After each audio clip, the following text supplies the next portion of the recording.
Hello दोस्तों, नमस्कार। आप सबका बी स्टडी 2.0 में स्वागत है। आशा है कि आप सब बहुत अच्छे होंगे।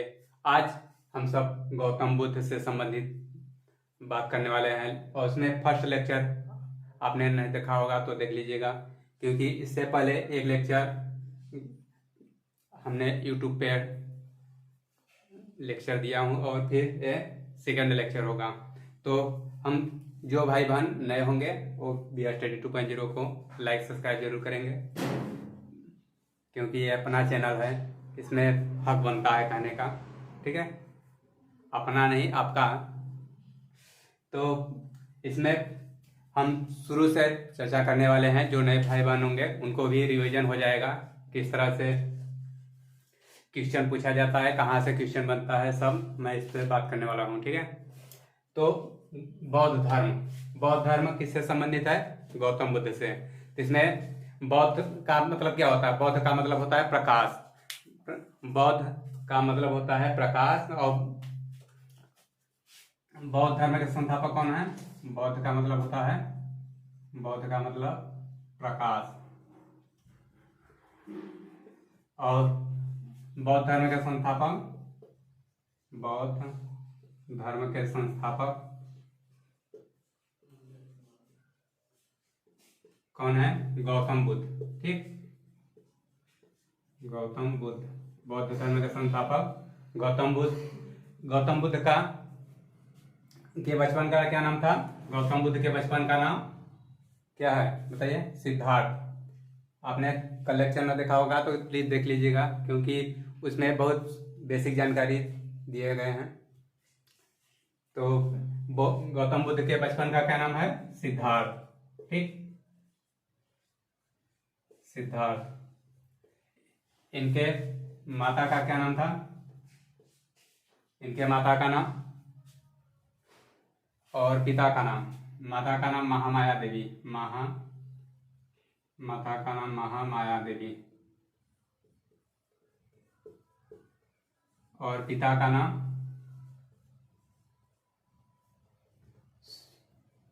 शुद्धोधन। पिताजी का नाम शुद्धोधन। और इनका जन्म कब हुआ था? 563 ईसा पूर्व में। जन्म कब हुआ था? जन्म 563 ईसा पूर्व। ठीक, ईसवी नहीं, ईसा पूर्व। और इनको क्या कहते हैं? Light of Asia. Gautam Buddha ji को light of Asia, light of Asia, Asia. ठीक, यानी इसको लाइट ऑफ एशिया मतलब यानी एशिया का ज्योतिपुंज। एशिया का हिंदी में होता है एशिया का ज्योतिपुंज। ज्योतिपुंज, एशिया का ज्योतिपुंज कहा जाता है। ठीक, इतना क्लियर है? और इनके जन्म का प्रतीक क्या है? गौतम बुद्ध के जन्म का प्रतीक प्रतीक क्या है? गौतम बुद्ध के जन्म का प्रतीक कमल का फूल, कमल का फूल। गौतम बुद्ध के जन्म का प्रतीक, यहाँ जन्म लिख लीजिए, जन्म का प्रतीक क्या है? कमल का फूल। और इतना क्लियर है? और इसके बाद उन्होंने कितने वर्ष की उम्र में घर त्यागा था? गौतम बुद्ध ने 29 वर्ष की आयु में, 29 वर्ष की आयु में क्या घर त्यागा था? यानी घर छोड़ा है, गृह त्याग किया था। गृह त्याग किया था 29 वर्ष की आयु में, गृह त्याग किया था। तो गृह त्याग की घटना को क्या कहते हैं? ये पूछा जाता है कि गौतम बुद्ध के गृह त्याग की घटना को क्या कहते हैं? तो क्या कहते हैं? महाभिनिष्क्रमण। लिख लीजिए, महाभिनिष्क्रमण, क्रमण। ठीक, महाभिनिष्क्रमण। और इनसे क्वेश्चन, इनकी शादी कब होती है? गौतम बुद्ध की शादी 16 वर्ष की उम्र में हो जाती है।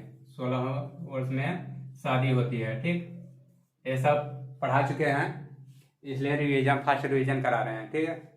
तो 16 वर्ष की उम्र में शादी हो जाती है और इनके पत्नी का क्या नाम था? यशोधरा। यशोधरा इनकी पत्नी का नाम, यशोधरा पत्नी, ठीक। और इनके बच्चे का क्या नाम था? गौतम बुद्ध के बच्चे का नाम राहुल।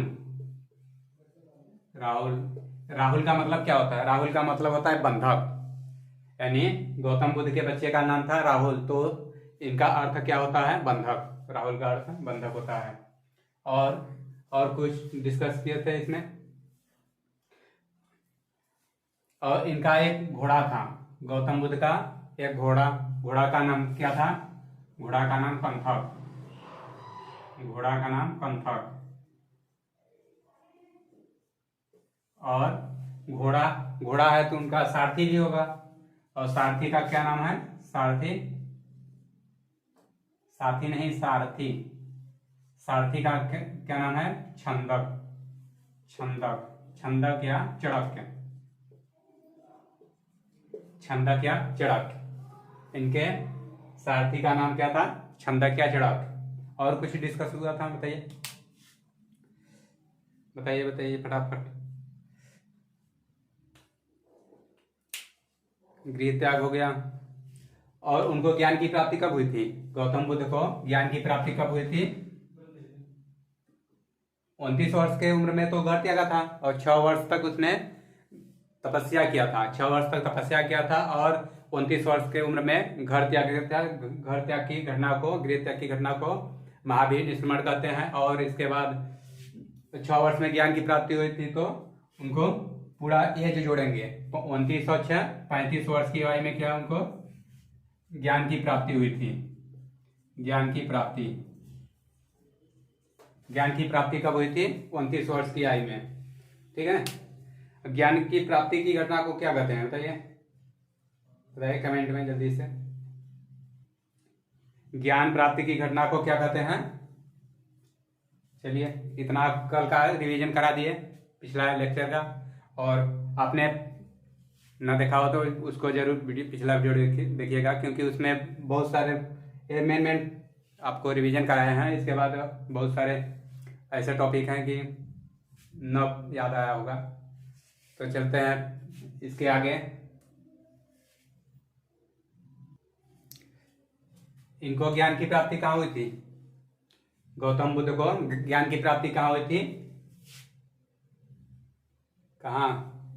पीपल के वृक्ष के नीचे, निरंजना नदी, या उसको फाल्गु नदी भी बोलते हैं। निरंजना नदी या फाल्गु नदी, वहाँ के नीचे, पीपल के वृक्ष के नीचे उनको ज्ञान की प्राप्ति हुई थी। ज्ञान की प्राप्ति की दशा को उनको क्या बोलते हैं? ज्ञान की प्राप्ति होने की घटना को संबोधि कहा जाता है। तो उनके संबंधित इतना आपने कुछ क्वेश्चन यहाँ पे कराया हूँ, और फिर इससे आगे और देखिए, एक बोर्ड तो हो गया इनसे संबंधित। अभी और देखिए आगे क्या होता है।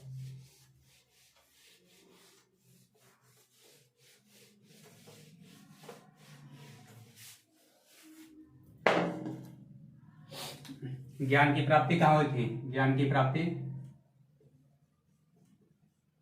प्राप्ति पीपल के वृक्ष के नीचे। पीपल वृक्ष के नीचे, ठीक। और कौन सी नदी के पास?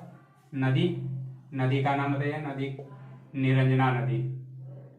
निरंजना, या इसी को फाल्गु नदी कहते हैं।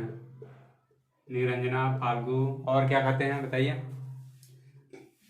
निरंजना नदी, फाल्गु नदी, और इसी को पुनपुन नदी।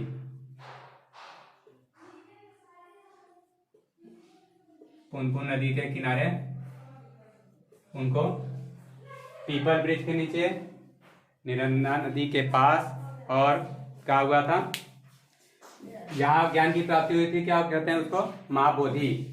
पीपल वृक्ष को क्या कहते हैं? बोधि वृक्ष कहते हैं। गौतम बुद्ध को वहीं पे ज्ञान की प्राप्ति हुई थी, और उसी को बोधि वृक्ष कहते हैं। पीपल के वृक्ष को क्या कहते हैं? पीपल के वृक्ष को पीपल के वृक्ष को क्या कहते हैं? बोधि वृक्ष। बोधि वृक्ष, ठीक। और नदी को क्या कहते हैं? और उनको ज्ञान की प्राप्ति कहाँ हुई थी? गया में। ज्ञान की प्राप्ति कहाँ हुई थी? ज्ञान की प्राप्ति कहाँ हुई थी? गया में। गया, आपने गया है कहीं? गौतम बुद्ध को प्राप्ति कहाँ हुई थी? गया में। गया कहाँ पड़ता है? बिहार में पड़ता है। तो इसी को गया, बोध गया कहा गया, ठीक। बोध गया यानी बोध गया में उनको ज्ञान की प्राप्ति हुई थी, निरंजना नदी के पास, पीपल वृक्ष के नीचे। और उनसे संबंधित और ज्ञान प्राप्ति की घटना को क्या कहते हैं? ज्ञान प्राप्ति की घटना को ज्ञान प्राप्ति की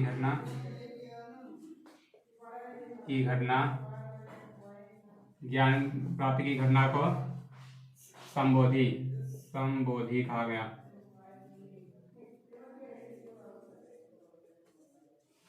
कहा जाता है, ठीक। ज्ञान प्राप्ति की घटना को संबोधि। उन ज्ञान प्राप्ति के बाद यानी कब उनको ज्ञान की प्राप्ति हुई थी? वैशाख पूर्णिमा के दिन। वैशाख पूर्णिमा के दिन उनको ज्ञान की प्राप्ति हुई थी। उसी के बाद उनको बुद्ध पूर्णिमा कहा जाने लगा। उस वैशाख पूर्णिमा को आगे चलकर क्या कहने जाने लगा? बुद्ध पूर्णिमा। वैशाख पूर्णिमा को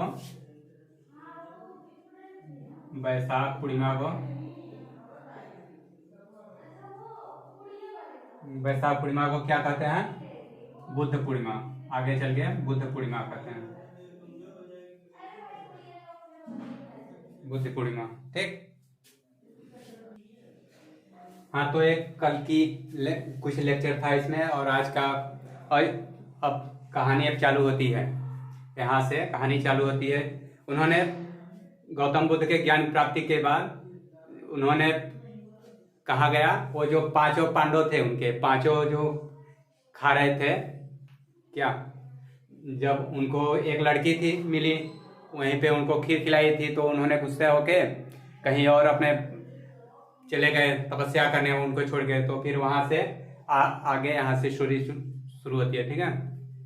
तो वो उनको जब 35 वर्ष 6 वर्ष के बाद उनको ज्ञान की प्राप्ति 35 वर्ष में हुई, तो उन्होंने ढूंढने लगे। किसको ढूंढने लगे? उस पांचों पांडवों को और पांचों ऋषियों को ढूंढने लगे कि कहाँ चले गए। तो गौतम बुद्ध ने उनको ढूंढते ढूंढते कहाँ पहुंचे? वाराणसी। वहां वाराणसी में पहुंचे ढूंढते ढूंढते। तो वाराणसी में वो तीनों और पांचों पांडव मिल गए। पांडव नहीं थे, ऋषि थे। तो पांचों लोग मिल गए वहां वाराणसी में। तो वहीं पे उन्होंने प्रथम उपदेश दिया था। कहाँ प्रथम उपदेश दिया था? सारनाथ, वाराणसी में, सारनाथ कहाँ पड़ता है? वाराणसी में। उन्होंने वहीं पे प्रथम उपदेश दिया था। तो पूछा जाता है कि गौतम बुद्ध ने प्रथम उपदेश कहाँ दिए थे? तो वाराणसी, सारनाथ में। तो सारनाथ में प्रथम उपदेश दिए थे। सारनाथ, वाराणसी में प्रथम उपदेश दिए थे। तो उपदेश देने की घटना को क्या कहते हैं? गौतम बुद्ध के उपदेश देने की घटना को धर्म चक्र प्रवर्तन कहते हैं, ठीक। धर्म चक्र प्रवर्तन। तो यहाँ से 2-3 जहाँ जो पॉइंट मैंने लिखा हूँ, वहां से हर एक पॉइंट से क्वेश्चन बनता है। तो ज्ञान की प्राप्ति की घटना को क्या कहते हैं? संबोधि। गौतम बुद्ध को ज्ञान की प्राप्ति कहाँ हुई थी? बोध गया बिहार में। और पहली बार उपदेश कहाँ दिए थे? सारनाथ में। सारनाथ कहाँ पड़ता है? वाराणसी में। और ज्ञान प्राप्ति की घटना को क्या कहते हैं? संबोधि कहते हैं। और इसके बाद उपदेश देने की घटना को, पहली बार उपदेश दिया था, तो पहली बार उपदेश देने की घटना को धर्म चक्र प्रवर्तन के नाम से जानते हैं उनके। तो इसके आगे जब वहीं पे पांचों लोगों मिल गए, तो उनका प्रथम शिष्य क्या था? उनका प्रथम शिष्य भल्ली, तपस्सु और भल्ली। उन्होंने अपना शिष्य किसको बनाया? तपस्वी। प्रथम शिष्य जो है प्रथम शिष्य कौन है? तपस्सु और भल्ली। तपस्सु और भल्ली, उनके प्रथम शिष्य तपस्सु और भल्ली थे, जो उनको ढूंढते ढूंढते कहाँ मिले? वाराणसी में। इसके बाद सबसे अधिक उन्होंने कहाँ समय बिताए थे? श्रावस्ती में। श्रावस्ती में सबसे अधिक समय कहाँ, कितना वर्ष बिताए थे? 6 वर्ष। अब पता नहीं है कितना, लेकिन सबसे अधिक श्रावस्ती में। आपको अगर पता होगा कितने वर्ष बताए थे तो कमेंट बॉक्स में बता सकते हैं, ठीक है। तो सबसे अधिक श्रावस्ती में समय बिताए थे वर्षा काल में, ठीक है। और सर्वाधिक उपदेश भी दिए थे, कहाँ? श्रावस्ती में। सर्वाधिक उपदेश भी श्रावस्ती में दिए थे। पहली बार वो सारनाथ में दिए थे उपदेश, और सबसे अधिक बार श्रावस्ती में दिए थे। इतना क्लियर है?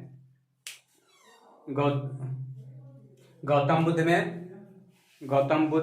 की पहली बार शामिल होने वाली महिला कौन थी? प्रजापति गौतमी थी, ठीक है। गौतम बुद्ध में पहली बार शामिल होने वाली महिला।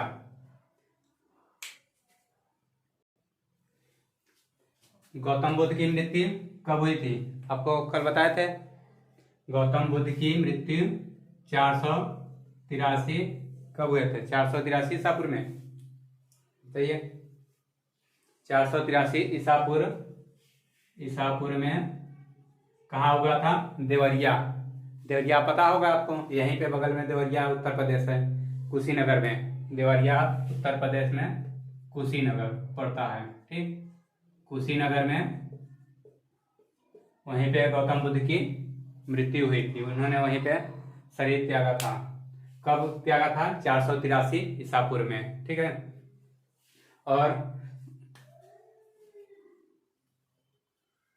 और क्या है? और इसमें कुछ भी है? और गौतम बुद्ध ने अंतिम उपदेश किसको दिया था? एक प्रश्न पूछा जाता है, गौतम बुद्ध ने अपना अंतिम उपदेश किसे दिया था?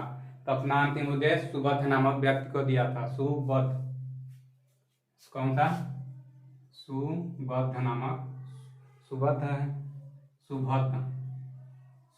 नामक व्यक्ति को दिया था पहला उपदेश, सॉरी अंतिम उपदेश। अंतिम उपदेश किसको दिया था? सुबोध नामक व्यक्ति को। और गौतम बुद्ध की मृत्यु को क्या कहते हैं? गौतम बुद्ध की मृत्यु को महापरिनिर्वाण क्या कहते हैं? महापरिनिर्वाण।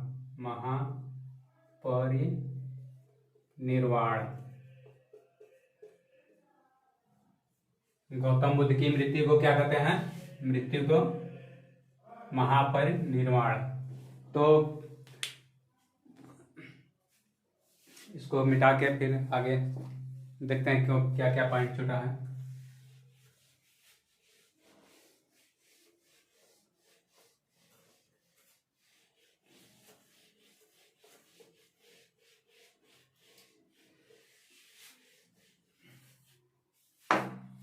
गौतम बुद्ध के कुछ प्रतीक चिन्ह हैं, जो अपने महावीर स्वामी का कुछ प्रतीक चिन्ह पढ़ा था, उसी तरह से गौतम बुद्ध के भी प्रतीक चिन्ह हैं। प्रतीक या चिन्ह गौतम बुद्ध के प्रतीक चिन्ह कौन कौन से हैं? जन्म का प्रतीक क्या माना जाता है, बताइए? जन्म का प्रतीक और मृत्यु का प्रतीक, और जन्म मृत्यु का, प्रवचन का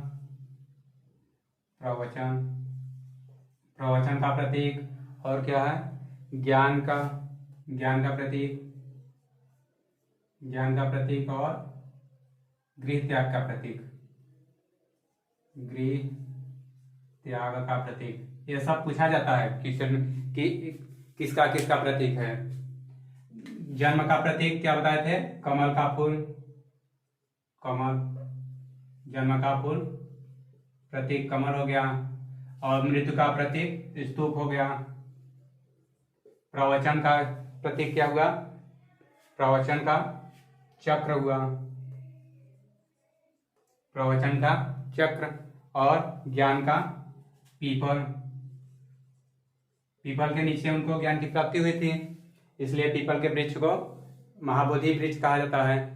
और प्रवचन को चक्र से संबंधित करते हैं। मृत्यु को स्तूप और गृह त्याग को क्या कहते हैं?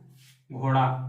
इसका चिन्ह क्या है? घोड़ा। गृह त्याग की घोड़ा से उन्होंने घर को त्यागा था, घोड़े पे सवार होकर। तो और ज्ञान की प्राप्ति पीपल के नीचे, जन्म कमल का कुछ उनसे संबंधित है, कमल का फूल।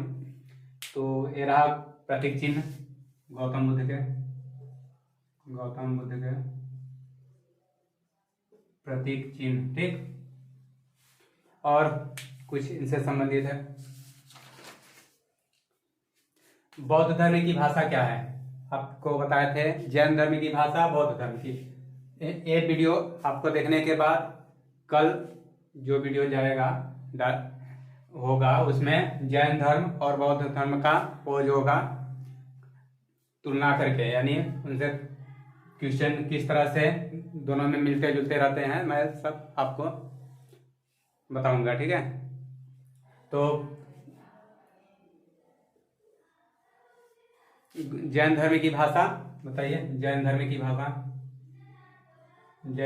भाषा और बौद्ध धर्म की भाषा। ये सब बौद्ध धर्म की भाषा। जैन धर्म की भाषा क्या है? प्राकृतिक।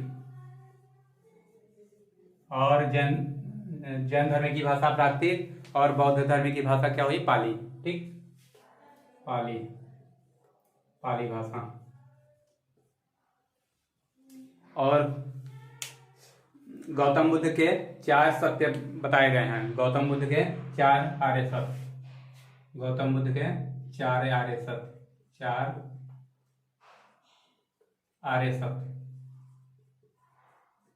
आर्य सत्य कौन कौन से है गौतम बुद्ध के? दुख का कारण, दुख निवारण और दुख निरोध गामिनी प्रतिपदा। तो आप लिख लीजिए। दुख, फर्स्ट है दुख, दूसरा है दुख का कारण,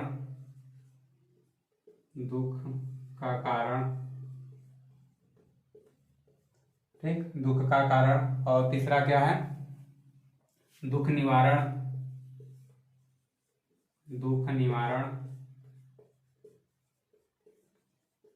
और चौथा में क्या है? चौथा में दुख निरोध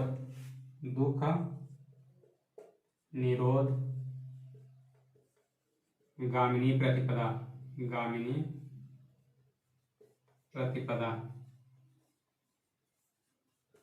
राइटिंग पे मत जाइएगा, जो बोल रहे हैं वही सुनिए। और जिनको लिखना होगा तो समझ में तो आता ही होगा, ऐसा नहीं कि न समझ में आया। बोल भी रहे हैं तो आप सुनिए और देखिए, जहाँ ना समझ में आए सुनिए, और वैसे देख के तो लिख ही सकते हैं। ठीक, तो गौतम बुद्ध के कितने सत्य हैं? 4 आर्य सत्य बताए गए हैं। ठीक, 4 आर्य सत्य कौन कौन से हैं? दुख का कारण, दुख का निवारण और दुख निरोध गामिनी प्रतिपदा। ये गौतम बुद्ध के 4 आर्य सत्य हैं।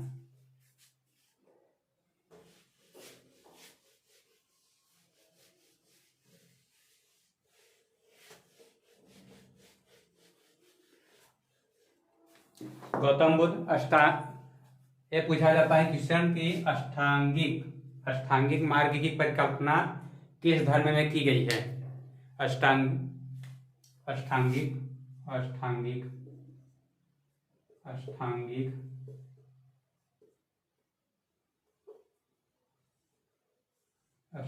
मार्ग की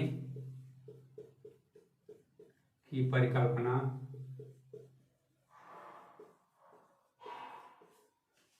किस धर्म में की गई है? तो क्वेश्चन क्या होगा? बौद्ध धर्म में। आंसर होगा बौद्ध धर्म। ठीक, अष्टांगिक मार्ग की परिकल्पना किस धर्म में की गई है? बौद्ध धर्म में। तो कौन कौन से अष्टांगिक मार्ग हैं? देखिए, अष्टांगिक मार्ग, अष्टांगिक मार्ग, अष्टांगिक मार्ग कौन सा है? सम्यक दृष्टि पहला हो गया,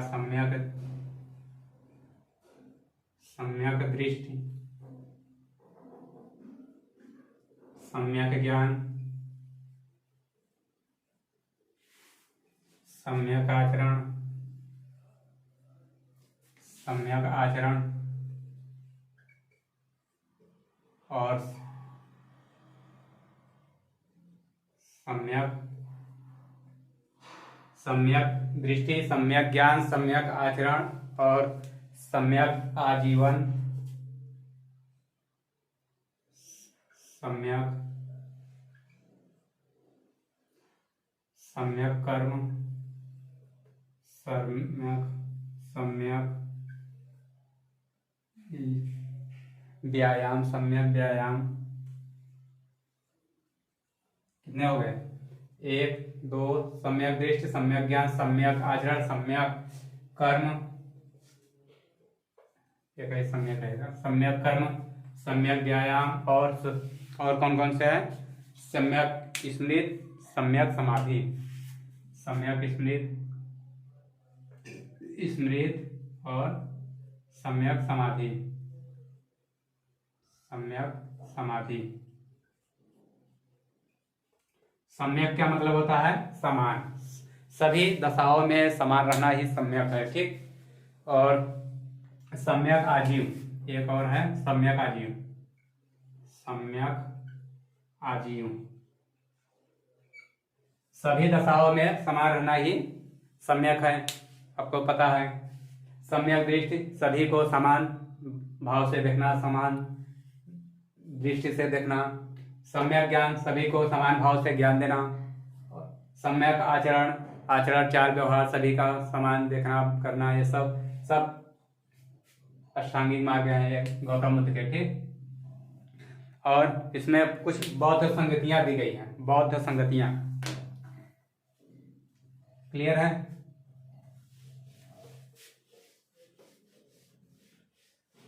बौद्ध संगतियां, बौद्ध साहित्य, बौद्ध क्या है? बौद्ध संगतियां ना, बौद्ध संगतियां, बौद्ध संगतियां। कुल कितने बौद्ध संगत हुए हैं? 4। कौन कौन से? आपको पता होगा, आपने बहुत बार पढ़ा होगा, आपने वीडियो अपने पहला बहुत देखा होगा तो पता होगा, हमने वीडियो डाला है इसका, बौद्ध संगतियां कौन कौन से हैं। तो पहला कहाँ हुआ था? बौद्ध संगतियां 4 हैं। पहला कहाँ हुआ था? फर्स्ट बौद्ध संगत राजगृह, कहाँ हुआ था? राजगृह में, राजगृह। और दूसरा वैशाली, दूसरा वैशाली में हुआ था, वैशाली। तीसरा कहाँ हुआ था बौद्ध संगत? तीसरा राजगृह, वैशाली और पाटलिपुत्र, पाटलिपुत्र। और चौथा कुंडलवन कश्मीर, कुंडलवन कश्मीर, कुंडल रहता है, कुंडल होता है, बताइए, कुंडलवन कश्मीर।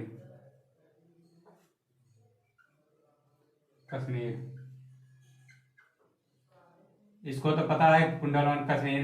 पाटलिपुत्र, वैशाली, ये तीनों कहाँ हैं? बिहार में, ठीक। प्रथम बौद्ध संगत कहाँ हुई थी?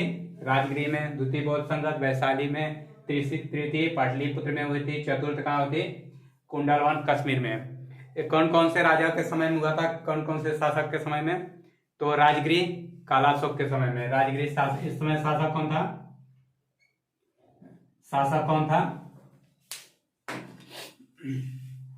राजगृह अजातशत्रु। उस समय शासक कौन था? अजातशत्रु।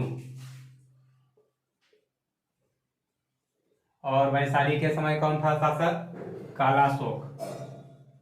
कालाशोक। और पाटलिपुत्र के समय कौन था शासक? अशोक। और कुंडलवन कश्मीर के समय कौन था? कनिष्क। कनिष्क। तो इसमें सबसे इंपॉर्टेंट है पहला और चौथा। ठीक, इसमें चार में से दो इंपॉर्टेंट है, आपको कहीं ना कहीं पेपर में देखने को जरूर मिलेगा।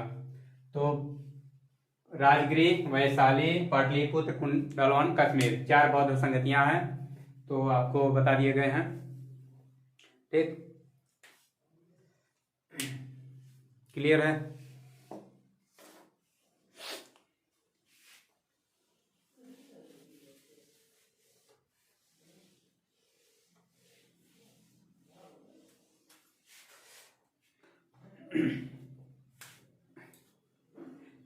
इसमें क्वेश्चन पूछा जाता है त्रिपिटक।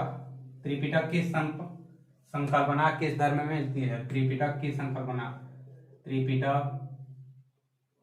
त्रिपिटक हो गया। और आपको बताए थे क्या? अष्टांगिक मार्ग, अष्टांगिक मार्ग। और क्या बताए थे? अब कुछ नहीं बताए थे। और बौद्ध साहित्य, बौद्ध साहित्य, बौद्ध साहित्य। बौद्ध साहित्य की परिकल्पना कहाँ मिलती है? ये सब बौद्ध धर्म में देखने को मिलती है। इसकी सबकी परिकल्पना बौद्ध धर्म में। ये सब क्वेश्चन पूछा जाता है। ठीक, इसकी परिकल्पना बौद्ध धर्म में देखने को मिलती है। पिटक, पिटक का मतलब क्या होता है? पिटक बोलते हैं त्रिपिटक। पिटक का मतलब क्या होता है? ज्ञान की टोकरी। पिटक का मतलब ज्ञान की टोकरी, टोकरी। पिटक का मतलब ज्ञान की टोकरी। क्लियर है?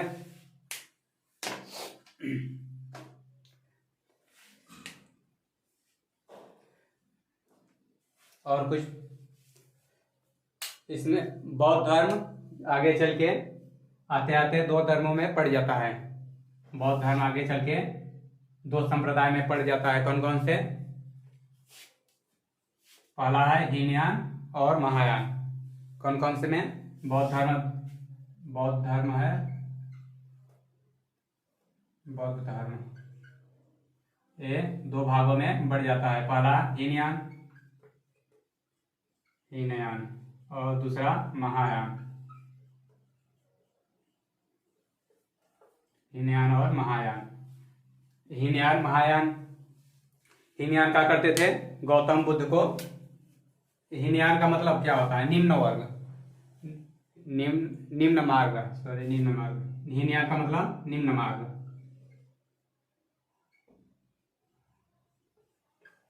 हीनयान का मतलब हो गया निम्न मार्ग, और महायान का मतलब उत्कृष्ट मार्ग, उत्कृष्ट मार्ग। ठीक, तो क्या करते थे? हीनयान क्या करते थे और महायान क्या करते थे? तो हीनयान गौतम बुद्ध को महापुरुष के रूप में मानते थे। गौतम बुद्ध को महापुरुष के रूप में मानते थे। और महायान के क्या करते थे? गौतम बुद्ध को भगवान के रूप में मानते थे। उनके बताए हुए आदर्शों पर चलते थे। ठीक, देवता के रूप में पूजते थे। ये महापुरुष मानते थे, महापुरुष के रूप में पूजा कर यानी मानते थे। और ये महायान वाले क्या करते थे? और गौतम बुद्ध को देवता के रूप में पूजा करते थे, भगवान मानते थे, देवता मानते थे। यही हीनयान और महायान में अंतर है। ठीक, तो गौतम बुद्ध बौद्ध धर्म ये कंप्लीट हो गया। अगर जिस तरह से क्वेश्चन बनता है, मैं हर क्वेश्चन को डिस्कस किया हूँ कि कहाँ कहाँ से क्वेश्चन बनता है। अगर आपको वीडियो अच्छा लगा होगा तो ज़रूर अपने भाई बहन को शेयर करिएगा और लाइक सब्सक्राइब तो एक ही बार होता है, आप सब किए हैं, हमें भरोसा है आप पे।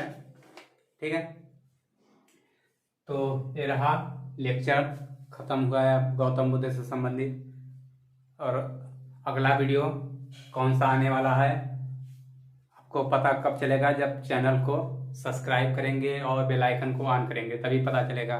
नहीं तो ऐसे पता क्या चलेगा क्या हो रहा है क्या नहीं हो रहा है। ठीक, तो यहीं अपनी वाणी को विराम देते हैं। थैंक यू, धन्यवाद।